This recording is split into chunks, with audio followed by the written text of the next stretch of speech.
and this will end up being Boots Ennis' home.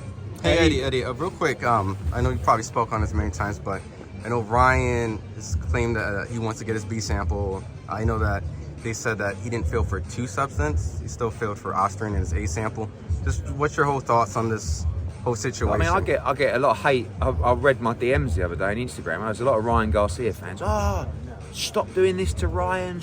Like, this is a really simple situation. Ryan Garcia failed a drugs test, 2 drugs tests.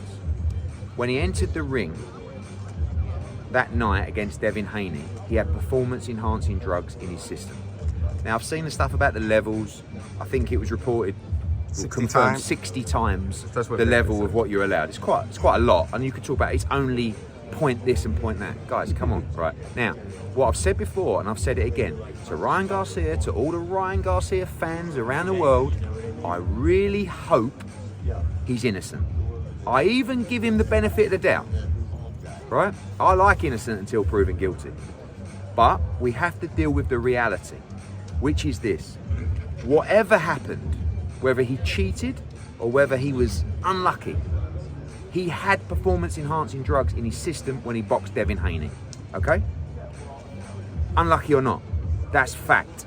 Therefore, the contest will, in my opinion, 100% be a no contest. Not that it actually, I must say, really matters. I don't think Ryan Garcia is overly bothered about his record. I think Devin Haney is more.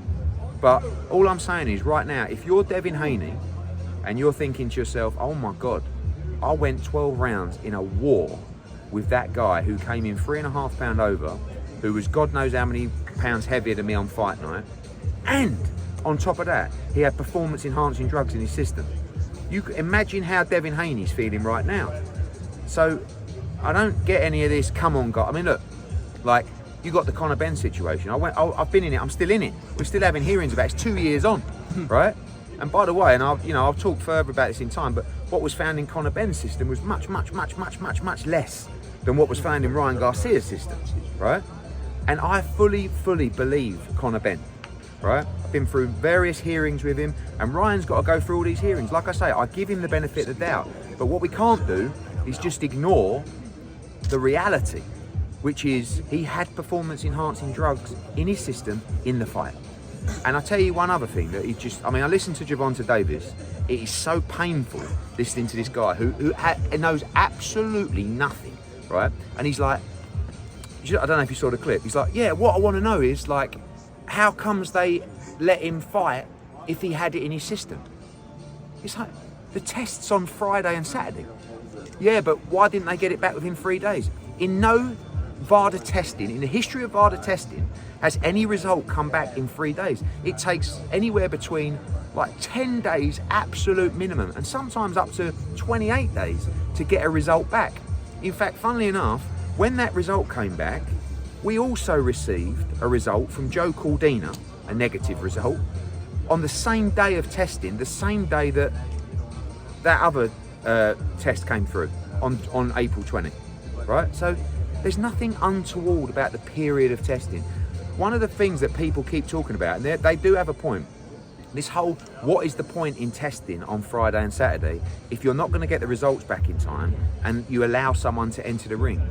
I disagree with that. You still have to test to find out if someone did cheat. What are you going to do? Stop testing 2 weeks before and go, okay guys, we're not going to test anymore, you can do what you want. So, I don't know enough about these substances, I don't know enough about the nanograms and pictograms and all this bullshit. We deal in reality, which is this. He entered the ring with performance-enhancing drugs in his system, okay? Now he has to prove that he didn't take them intentionally. If he didn't take them intentionally, I feel really sorry for him, and I hope innocence prevails. If he did take them intentionally and he cheated, that's another story, and he, arguably should never be able to fight again. I believe him in this situation because I want to give a fighter the benefit of the doubt. I don't know him, I've never spoken to him. But when you're sitting there saying, oh, I wasn't taking PEDs, I was smoking weed and I was drinking every night, and then you see clips of him and with IV drips in and all this sort of stuff, it ain't a good look. So if I was him, just stay professional at this point, let your lawyers deal with the situation. Hopefully he was unlucky, but we have to go through due process. Eddie, question for you. So, Manny Pacquiao, Conor Benn was pretty much there to be done. but we're still going through the process. As I said, like, this is a lengthy process. I mean, we're 2 years in and we're still having hearings. Conor Benn has boxed twice, but he hasn't been able to fight in his own country, and he's, you know, I would say that's ridiculous 2 years on. So we'll see what ban Ryan Garcia gets and see how that reflects on the Conor Benn situation. But, you know, again, you know, Gervonta's comments, he was going to let Conor Benn fight after he failed a drugs test. Not at all. It's not my choice. It's down to the commission. All of those reports go to the commission, and the commission makes their decision. I don't overrule a commission. And in this instance with Ryan Garcia, the New York State Athletic Commission will be the ones ruling on this.